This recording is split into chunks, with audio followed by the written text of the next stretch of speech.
Имам Ғазали. Жүрек сырлары. Алладан қорқу.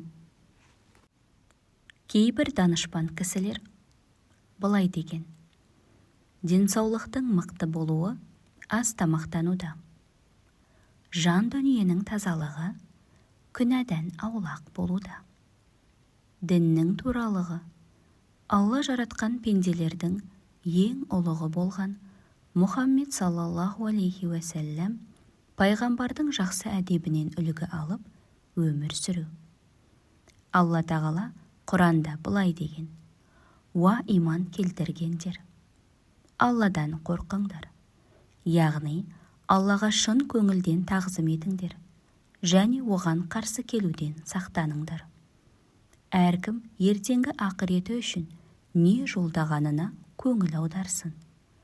Алладан қорқыңдар, яғни Аллаға шын көңілден тағзым етіңдер және оған қарсы келуден сақтаныңдар. Шүбәсіз Алла не істеп, не қойып жүргендеріңнен толық хабардар. Аяттың мазмұны төмендегіше: Алладан қорқыңдар, оған мойынсұныңдар, материалдық және рухани қиыншылыққа душар болғандарға жәрдем беріңдер. Әрдайым Алла жолында болыңдар. Қиямет күні оның сыйлығын аласыңдар. Себебі Алла тағала сауап істеріңді де, күнә істеріңді де бәрін түгел біледі. Періштелер, аспан мен жер, күн, түн бәрі де пенденің жасаған істері туралы куәлік береді. Тіпті кісінің өзінің дене мүшелері де өзі туралы куәлікке өтеді. Жер иманды, ықыласты пенделер жөнінде куәлік беріп, менің үстімде намаз оқып, ораза ұстап, қажылыққа барды дегенде мүмін пенде соған қуанады. Жер кәпірлер мен күнәһарлар туралы: бұл кісі менің үстімде Аллаға ширк келтіріп, зина жасады, ішімдік ішті, арам жеді деп куәлікке өтеді.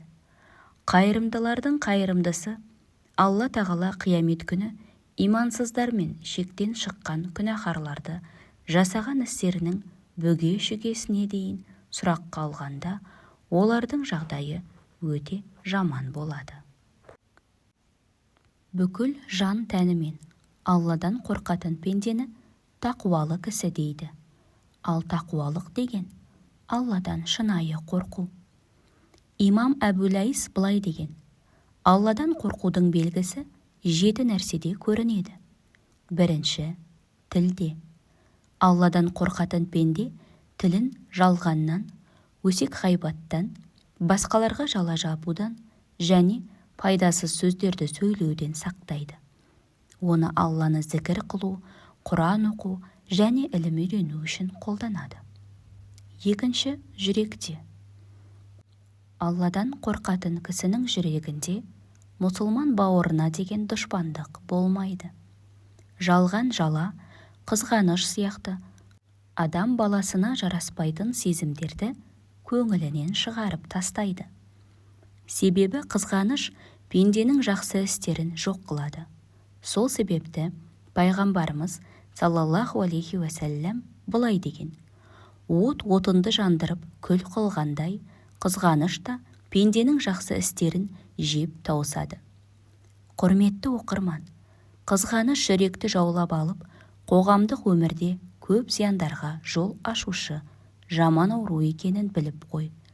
Жүректегі кеселдер, яғни жаман сезімдер, күнә істер тек іліммен және жақсы істермен ғана емделіп, айығуы мүмкін. Үшінші, көзде. Алладан қорқатын пенде арам асқа, ақысы жоқ киімге және жат біреуге көз салмайды. Дүниеге құмарлықпен және барлық нәрсеге ие болу үшін көз салмай, сабақ алу үшін назар салады. Харам нәрселерге қараудан өзін тыяды. Алла елшісі саллаллаху алейхи уәсәләм былай деген: кім көзін харам нәрселермен толтырса, Алла тағала қиямет күні оның көзін отпен толтырады. Төртінші, құрсақта. Алладан қорқатын пенде қарнына арам тамақ кіргізбейді. Себебі арам аспен азықтану ең үлкен күнәлардың бірі. Бұл туралы пайғамбарымыз саллаллаху алейхи уәсәлләм былай деген: адамның қарнына бір тістем арам түссе, сол тамақ ерімейінше жер мен аспандағы періштелер оған қарғыс айтып тұрады. 5. Қолда. Алладан қорқатын кісі қолын арамға емес, Алланың разылығына лайық нәрселерге ұсынады. Кәғб радиаллаху анху төмендегі риуаятта айтады: Алла жасыл изумрудтан бір сарай жаратқан. Ол сарайда 70 000 үй, әрбір үйде 70 000 бөлме бар. Бұл сарайға өзіне арам нәрсе ұсынылғанда Алладан қорыққандықтан оны қабыл алмаған пенделер ғана кіреді. 6. Аяқта. Алладан қорқатын кісі күнә жолына емес, Аллаға ғибадат жасау жолында қадам аттайды. Ілім алу және жақсы әдеп ақлақты үйрену үшін ғалымдардың және тақуалы пенделердің мәжілістеріне барады. 7. Құлшылықта. Тақуалы пенде Алланың разылығына жету үшін оған бас иеді. Ел көрсін деуден, басқаларға өзіне ісі туралы мақтанудан және екі жүзділіктен сақтанады. Адамның 6 мүшесінде және жасаған ғибадатында сол нәрселер бар болса, онда Алланың қисапсыз нығметке толы мәңгілік бақыт мекені ақырет болса, Раббыңның құзырында, тақуалардың еншісінде деп айтқан пенделерінен болады.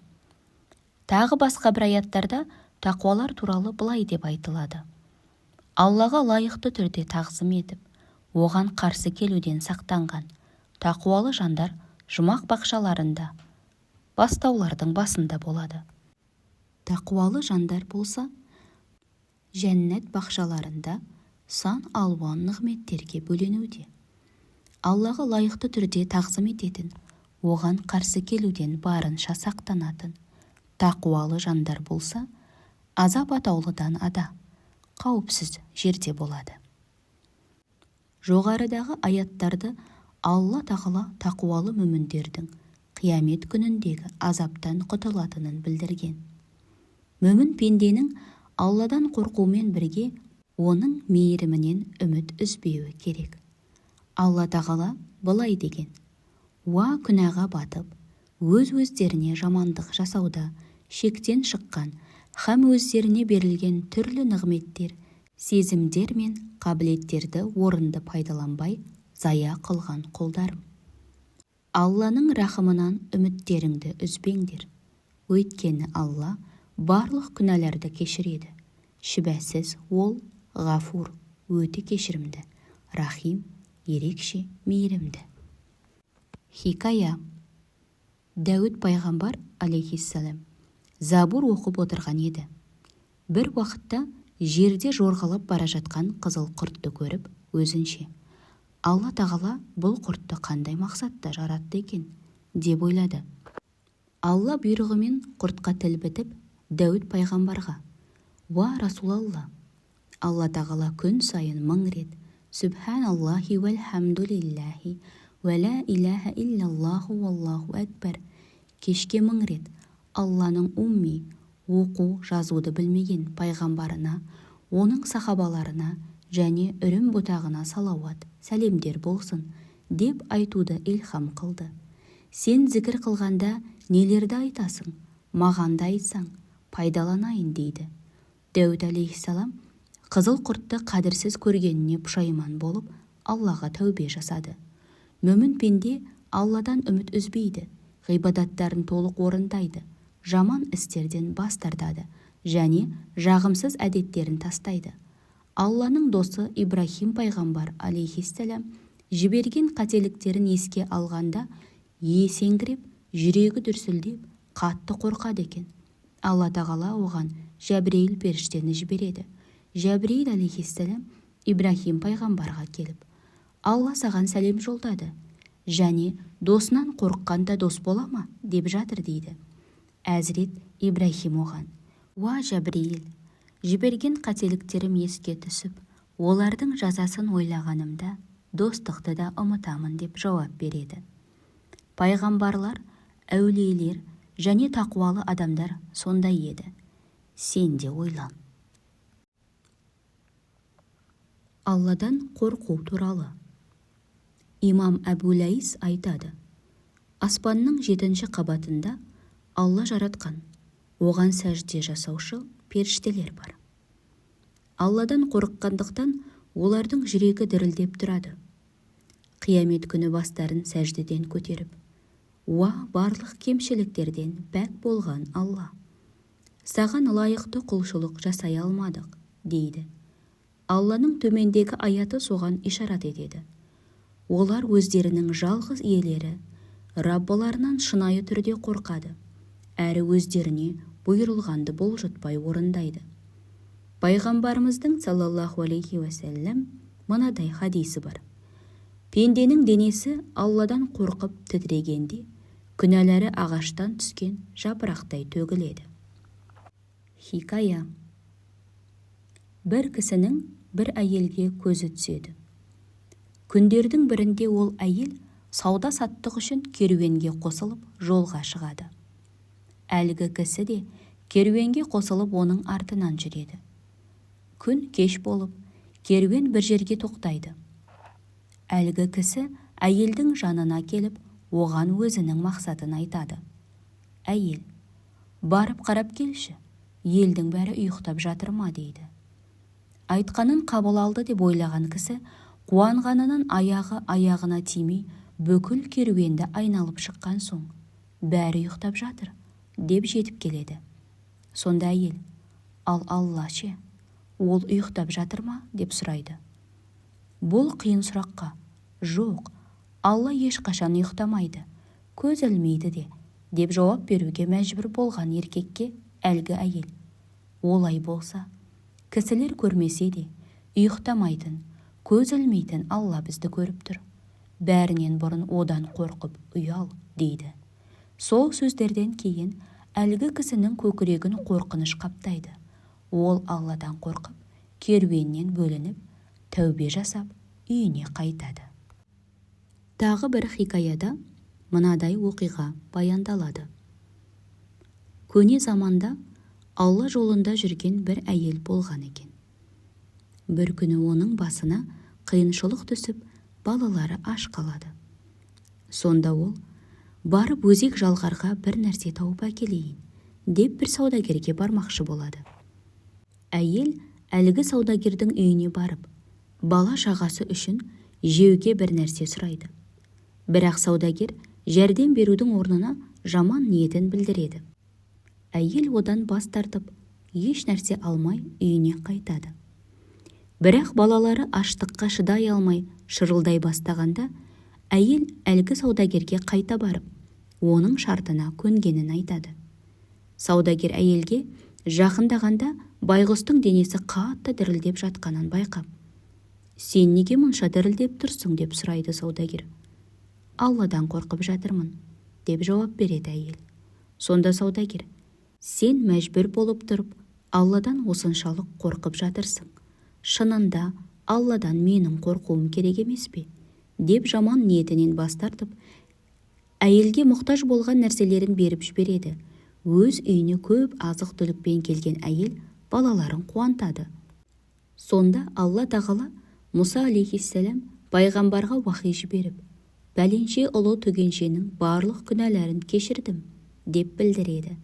Мұса пайғамбар әлгі саудагерді тауып оған: сен Алла тағалаға ғана мәлім бір іс жасапсың, дегенде саудагер болған оқиғаны Мұсаға алейхиссалам айтып береді. Мұса пайғамбар: міне сол себептен Алла тағала өткен барлық күнәларыңды кешірді, деп саудагерге сүйінші хабар береді. Пайғамбарымыздың саллаллаху алейхи уәсәлләм бір хадисінің мазмұны төмендегіше: Алла тағала былай деген: мен пендемді екі қорқынышта және екі қауіпсіздікте бірдей қалдырмаймын. Кім бұл дүниеде менен қорқса, оны ақыретте қауіпсіз қыламын. Егер бұл дүниеде менен қорқпаса, қияметте оған қорқыныш жаратамын. Бір аятта былай деп айтылады: адамдардан қорықпаңдар, менен ғана қорқыңдар. Басқа бір аятта: егер шынайы мүмін болсаңдар, олардан қорықпаңдар, менен ғана қорқыңдар деп айтылады. Әзірет Омар радиаллаху анху Құран аяттарын ойлағанда естен танып қалатын. Бір күні ол бір тал сабанды ұстап тұрып: мен де осы шөптей, не одан да өткен мағынасыз бір нәрсе болғанымда ғой. Әттең-ай, анам мені бұл дүниеге алып келмей-ақ қойсашы, деп көзінен жасы салалап жылаған екен. Оның жүзінде көзінен аққан жастан пайда болған қос сызық бар еді, дейді. Әбу Хурайра радиаллаху анху баяндайды: Алла елшісі саллаллаху алейхи уәсәлләм былай деген: сауылған сүт қайта желенге кірмегендей, Алладан қорқып, көз жасын төккен кісінің де тозаққа кіруі мүмкін емес. Осылайша Алла жолында жүргенде көтерілген шаң мен тозақтың түтіні еш уақытта бірікпейді. Рақайқул Ахбар деген кітапта былай деп айтылады: қиямет күні бір кісіні алып келеді. Сауап күнәлары таразыға тартылғанда, оның күнәлары ауыр басады. Міне, соған сай жаза беру үкімі шыққанда, әлгі пенденің кірпігінің бір талына тіл бітіп: уа жаратқан Алла, сенің елшің Мұхаммед саллаллаху алейхи уәсәлләм кім Алла тағаладан қорқып жыласа, Алла ол көзді тозақ отына арам қылады деп айтқан еді. Мен дүниеде сенен қорқып жылаған едім, дейді. Сонда Алла тағала ол кісіні кешіреді және оны сол кірпіктің құрметіне тозақтан құтқарады. Жәбірейіл алейхиссалам пәленше кісі Алладан қорқып жылаған бір тал кірпігінің құрметіне жазадан құтылды деп жар салады. Бидаятул хидая, тура жолдың басы деген еңбекте былай деп айтылады: қиямет күні адамдар тозаққа жақын әкелгенінде оның өте қатты күркіреген дауысын естиді. Бұл дауыс 500 жылдық қашықтықтан естіледі. Сонда пайғамбарлар бастаған жалпы адамзат өз бастарының қайғысын ойлап: мен қайтер екенмін, менің соңым қалай болады, деп сілейіп қалады. Пайғамбарымыз саллаллаху алейхи уәсәлләм ғана үмбетім не болады деп Аллаға жалбарына бастайды. Сол кезде тозақтан таудай үлкен от шығады. Мұхаммедтің үмбеті оны кері қайтару үшін дұға қылып былай дейді: уа от, намаз оқығандардың, ақиқаттан адаспағандардың, Алладан қорыққандардың және ораза ұстағандардың құрметі үшін кері қайт. Бірақ таудай от кері қайтпайды. Сол кезде Жәбірейілдің алейхиссалам от Мұхаммедтің үмбетіне бағыт алды дегені естіледі. Содан соң Жәбірейіл алейхиссалам су алып келіп: уа Мұхаммед, мұны отқа шаш, дейді. Алла елшісі саллаллаху алейхи уәсәлләм оны шашқанда от өшеді. Сонда пайғамбарымыз саллаллаху алейхи уәсәлләм бұл қандай су деп сұрағанда, Жәбірейіл алейхиссалам: бұл сенің үмбетіңнің күнәһарларының тәубе жасап жылағандағы көз жасы. Алла бұл суды отты өшіру үшін саған беруді бұйырды, деп жауап береді. Пайғамбарымыз саллаллаху алейхи уәсәлләм төмендегідей дұға етті: уа жаратқан Алла, маған сенен қорқып жылайтын екі көз бере көр. Алла елшісі саллаллаху алейхи уәсәлләм былай деген: көзінен шіркейдің жасындай жас ағып, жағынан төмен төгілген мүмінге тозақ оты тимейді. Хикая. Абдулла ибн Мунзир жылаған кезде жүзі мен сақалын көз жасы жуып кетуші еді. Ол сонда былай деп айтты: естігеніме қарағанда көз жасы тиген жерге тозақ оты тимейді.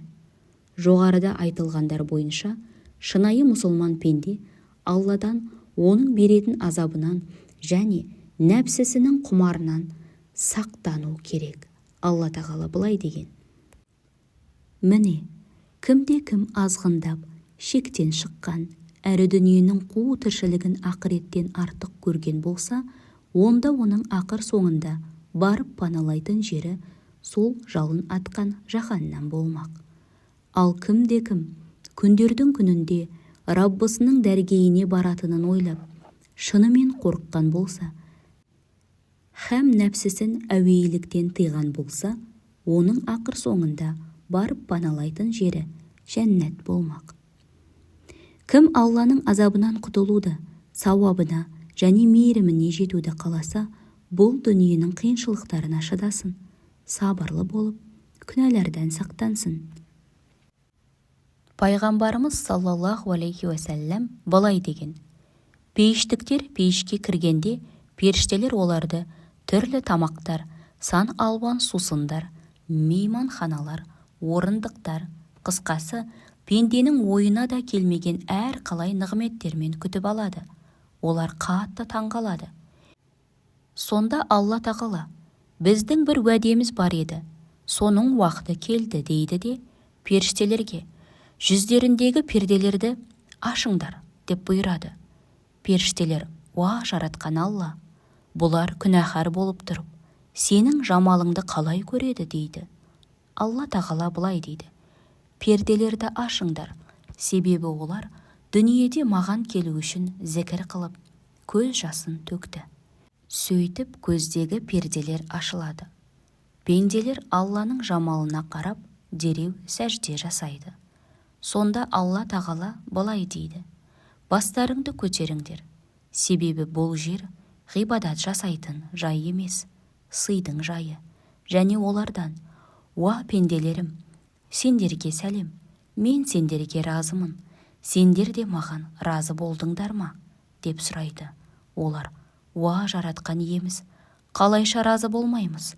Сен бізге пенденің құлағы естімеген, көзі көрмеген, ешбір кісінің қиялына келмеген нәрселерді бердің дейді.